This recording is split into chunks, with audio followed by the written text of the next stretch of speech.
नमस्कार विद्यार्थी मित्रांनो, आजच्या या व्हिडिओमध्ये आपले स्वागत आहे। आज आपण बघणार आहोत इयत्ता 9वी English 4.2 reading workshop art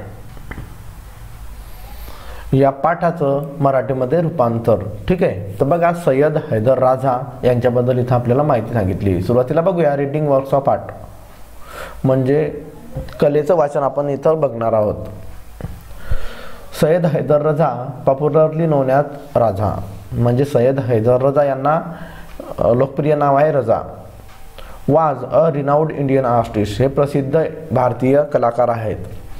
simple geometrical shapes and striking colour combinations, captivating compositions, these are some of the characteristics features of his painting. म्हणजे ते काय करत, साधारण ज्या भूमितीय आकृत्या, स्ट्राइकिंग कलर कॉम्बिनेशन म्हणजे आकर्षक कलर, कॅप्टिवेटिंग कंपोजिशन आणि अशा आकर्षक असे कंपोजिशन ते बनवत। कंपोजिशन म्हणजे आकृत्या ते बनवत। These are some characteristic feature of his painting, आणि हे त्याचे वैशिष्ट्य आहेत। And so are the colours blue and orange, जास्त करून ते निळा आणि ऑरेंज कलर म्हणजे नारंगी कलरचा वापर करत। You will find them in almost all his painting, तुम्हाला ते सर्व त्यांच्या पेंटिंगमध्ये दिसतेच आहे। जसं आपल्या शेजारील आकृतीमध्ये आपल्याला ब्ल्यू आणि लाल कलर खूप जास्त दिसतोय। None of his painting depict life like human figures or copies of scene from his environment, म्हणजे त्यांची जी कोणतीही पेंटिंग आहे असं कोणतं दाखवत नाही की ज्यामध्ये त्यांनी कोणत्या मानवाचा आकृती काढली किंवा एखाद्या आजूबाजूच्या वातावरणाबद्दल आकृती काढली, असं त्यांची एकही पेंटिंग नाही। His painting belongs to the abstract style of painting, त्यांची जी पेंटिंग आहे ती खूप वेगळ्याच प्रकारची पेंटिंग आहे। Such painting are not inspired by any external factor, abstract म्हणजे आतमधून आलेली पेंटिंग आहे, ते त्यांच्या मनाची पेंटिंग आहे। ठीक आहे, आणि ते कोणत्याही बाहेरील वस्तू किंवा घटनेने प्रभावित नाही। They originate when the artist tries to peep into his own inner mind, ही आकृती जेव्हा निघते जेव्हा कलाकार स्वतःच्या मनामध्ये डोकावून पाहतो। They are made by arranging circles, म्हणजे ते बनवले आहेत तर कशाची, सर्कलचा उपयोग करून म्हणजे वर्तुळांचा उपयोग करून, ट्रायंगल म्हणजे त्रिकोण, स्क्वेअर म्हणजे चौकोन आणि रेक्टँगल्स म्हणजे आयत, लाईन्स म्हणजे रेषा, डॉट्स इन डिफरंट कंपोजिशन्स आणि बिंदू यांचा वेगवेगळ्या पद्धतीने उपयोग करून, using effective technique of applying paint, आणि योग्य प्रकारे अशा आकर्षक पद्धतीने त्यांना पेंटिंग करून, अट्रॅक्टिव्ह कलर कॉम्बिनेशन आणि विशिष्ट प्रकारचे एकदम आकर्षक कलर त्यांनी वापरून, achieving balance in some places, काही ठिकाणी त्यांनी एकदम समतोल राखला आहे, आणि creating imbalance in other places, आणि काही ठिकाणी ते पेंटिंगमध्ये असमतोल ते राखतात। Raza found his paintings through his study of Indian art and its heritage, म्हणजे रजा पेंटिंगचा जो शोध आहे तो कुठून लावला तर बघा, ही स्टडी ऑफ इंडियन आर्ट, त्यांनी भारतीय कलेचा अभ्यास केला, अँड इट्स हेरिटेज म्हणजे त्याच्या वारसेचा अभ्यास केला। कल्चरल कॉन्टेक्स्ट म्हणजे त्याची जी पार्श्वभूमी ती कशी आहे, सांस्कृतिक आहे, अँड फिलॉसॉफी आणि तंत्रज्ञान यांचा वापर करून त्यांनी ते पेंटिंगचा शोध लावला। His a pictures seem to radiate peace, त्यांचे जे म्हणजे जे काही पेंटिंग असते ते काय करतात तर एक प्रकारचं शांती प्रस्थापित करतात किंवा शांती मिळते आपल्याला त्या पिक्चरकडे बघून। And life at the same time, आणि जिवंत अशा प्रकारच्या आकृत्या आपल्याला दिसतात। We realise that the painting is visible form of popular deep thought, आपल्याला जाणीव होते की त्यांच्या ज्या पेंटिंग आहेत तर त्या कशा आहे, एकदम खोल विचाराचा जणू काही प्रतिबिंब आहे ते। Very few abstract paintings communicate with the viewers as much as the Raja do, खूपच कमी प्रकारच्या ज्या पेंटिंग आहेत त्या प्रेक्षकांसोबत संभाषण करतात, आणि ते म्हणजे राजाच्या पेंटिंग त्यापैकी एक आहे। रजा was born in a small village in Madhya Pradesh, रजा यांचा जन्म मध्य प्रदेशमध्ये एका छोट्याशा गावामध्ये झालेला होता। He began to paint from the age of 12, त्यांनी 12 वर्षाचे असताना पेंटिंगला सुरुवात केली। He studied art at the Chitrakala Mahavidyalaya at Nagpur, म्हणजे त्यांनी कलेचा अभ्यास चित्रकला महाविद्यालय नागपूर येथे केला। अँड देन ॲट द जे school of art in Mumbai, आणि नंतर जे स्कूल आर्ट मुंबई येथे त्यांनी अभ्यास केला। लॅटर नंतर he went to France to study art, आणि नंतर ते फ्रान्समध्ये गेले कलेचा अभ्यास करण्यासाठी। After a few years he decided to settle in France. काही वर्षानंतर त्याने ठरवलं की आपण फ्रान्समध्येच वास्तव्य करावं आणि तिथंच ते राहायला सुरुवात झाली त्यांची. हिज वाईफ वाज फ्रेंच. त्यांची बायको जी आहे ती कशी आहे तर फ्रेंच आहे. He won many national and international award. त्यांना खूप राष्ट्रीय आणि आंतरराष्ट्रीय पुरस्कार सुद्धा मिळालेले आहेत. He was honoured with all the 3 Padma awards. त्यांना तिन्ही पद्म अवॉर्ड भेटले, जसे पद्मश्री, पद्मविभूषण आणि पद्मविभूषण हे 3 अवॉर्ड त्यांना भेटले. With all the awards and honours म्हणजे हिज पेंटिंग्स वेअर एक्सप्लोरिंग अ स्पिरिच्युअल मेटाफिजिकल पाथ. म्हणजे त्यांना तर अवॉर्ड भेटलेच आहे, त्यांना सन्मान पण मिळाला आहे. त्याच्यासोबत त्यांच्या ज्या पेंटिंग आहेत त्या काय करतात तर जणू काही एखाद्या आध्यात्मिकतेचं किंवा मेटाफिजिकल पाथ म्हणजे तत्वज्ञानाचा मार्गाबद्दल आपल्याला सांगतात. ग्रॅज्युअली म्हणजे हळुवारपणे द बिंदू or points came to be the core of his painting. हळुवारपणे ते बिंदू म्हणजेच काय एखादा पॉईंट आहे त्या पॉईंटला सेंटर पॉईंट बनवतात त्यांच्या पेंटिंगचं, जसं आपल्याला इथं दिसतं आहे. He described his work in these words. मग त्यांनी त्यांचे जे पेंटिंग आहे त्यांना अशा प्रकारे शब्दांमध्ये व्यक्त केलेले आहेत. My work is my own inner experience. माझं काम जे आहे ते काय तर माझा स्वतःचा अनुभव आहे असं ते म्हणतात. And involvement with the mysteries of the nature. आणि निसर्गाचे जे रहस्य आहे त्यांचा त्याच्यामध्ये सहभाग आहे. And form which is express in colour, line, space and light.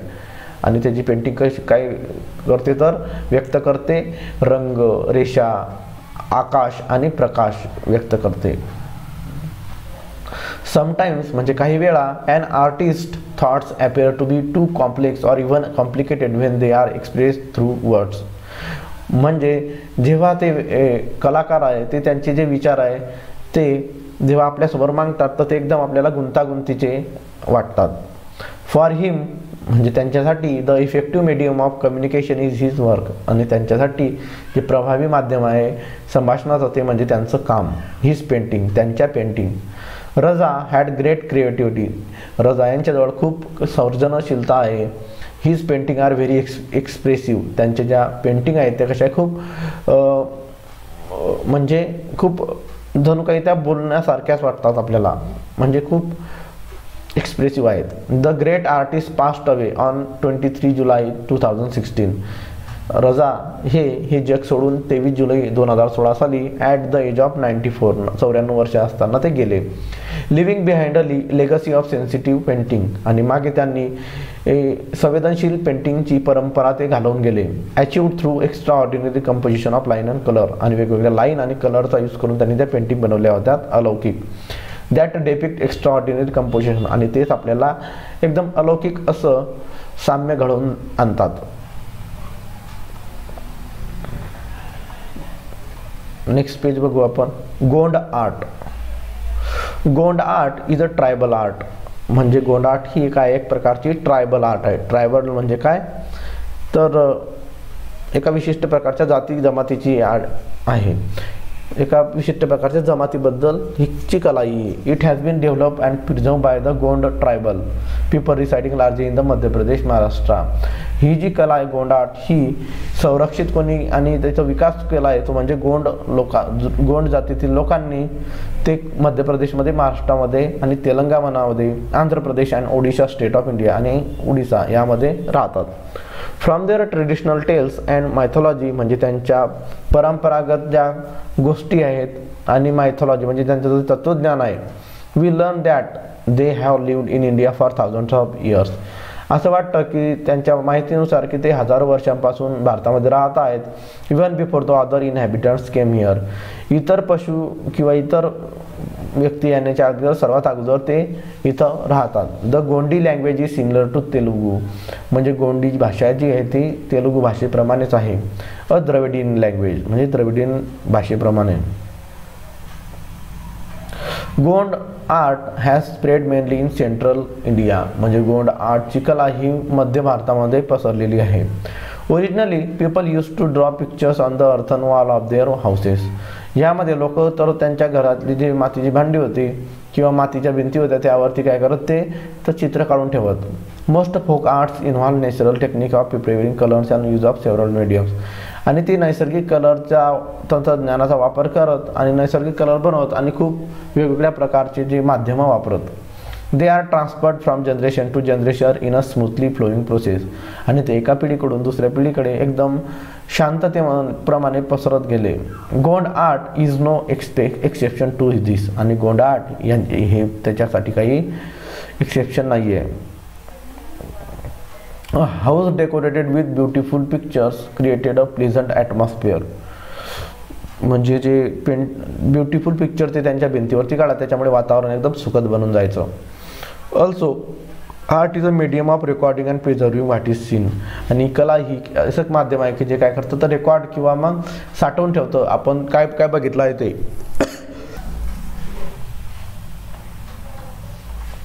Next, in folk arts म्हणजे लोककलेमध्ये yourself prepare the canvas. तुम्ही तुमचा स्वतःचा कॅनव्हास म्हणजे चित्र तयार करतात. The surface on which you draw and the colour with which you draw. म्हणजे तुम्ही त्या पृष्ठभागावर ड्रॉ करू शकतात आणि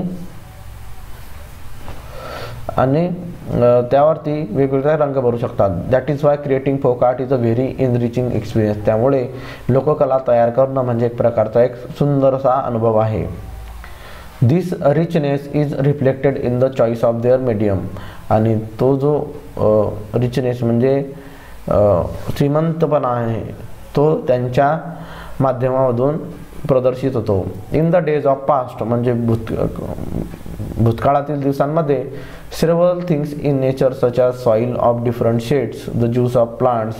म्हणजे जुन्या काळची जी माती होती निसर्गातील वेगवेगळ्या प्रकारचे शेड्स म्हणजे त्यांच्या शॅडो म्हणजे सावल्या वगैरे. द ज्यूस ऑफ प्लांट्स म्हणजे झाडांचा रस, लिव्ज म्हणजे पाने, ट्री बार्क झाडाची साल, फ्लावर्स म्हणजे फुले, फ्रुट्स म्हणजे फळे, आणि इवन थिंग्स लाईक कोल आणि कोळशाप्रमाणे गोष्टी. अँड काऊ डंग म्हणजे शेण were use to prepare colours. आणि या सगळ्यांचा उपयोग होऊन कलर बनवायला जात होता.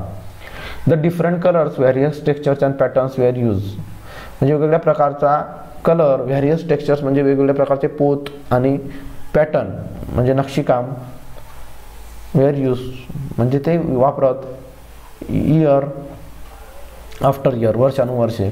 Lending a simplicity to the art. आणि त्यामुळे कलेला एकदम साधारण रूप मिळायचं. When we see these pictures we realise that a picture drawn this way or the other can look equally beautiful. त्याच्यामुळे ते चित्र जे काढत ते असे सुंदर दिसत की इतर मार्गाने जे काढलेले पिक्चर असतात ते आणि हे काढलेले पिक्चर एकदम सिमिलर आणि सारखे दिसतात, सुंदर. What a deep thought this art convey. किती खोल विचार ही कला आपल्यासमोर मांडते. अँड सो इझिली आणि किती सोप्या पद्धतीने. In the Gond style of art we see that the outlines may vary a little from artist to artist.